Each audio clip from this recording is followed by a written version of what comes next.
පළමුවන සිහිනය කොසල් රජතුමා භාග්‍යවතුන් වහන්සේ මා දුටු පළමුවන සිහිනය මෙයයි. කළු පාට ගොනුන් 4 දෙනෙකු 4 දිශාවෙන් ගොන් පොරේ සඳහා දූවිලි අවස්සාගෙන විදුලි වේගයෙන් දිවෙනවා. නරඹන්නෝ ඒ දෙස මහත් වූ උද්‍යෝගයෙන් බලා සිටි.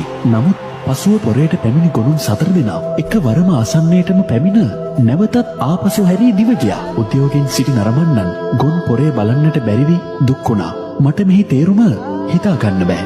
බුදුරජාණන් වහන්සේ රජතුමනි, මේ ඔබට හෝ රටට අද හෙට සිදුවන දෙයක් නෙවෙයි. මේ සිදුවෙන්නේ අනාගතයේදී.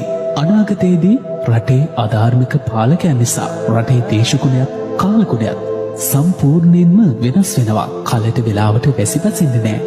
ගොවියෝ අහස දිහා බලාගෙන ඉන්නවා වැසි බලාපොරොත්තුවෙන්. ඔන්න ඔය අතරේ ඝන වැසි බලාකුළු ඇවිත් අහස වසා ගන්නවා. ගොවියෝ ගොවිතැනට සැරසෙන්න පටන් ගන්නවා. ඒත් අර වහින්න කියලා පැමිණුණු වැහි බලාකුළු වෙනත් දිහාවකට පාවෙලා යනවා. වැස්ස බලාපොරොත්තුවෙන් සිටි ජනතාවත් ගොවියොත් දුකටපත් වෙනවා. ඒක තමයි ඔය හීනෙන් අදහස් කෙරෙන්නේ.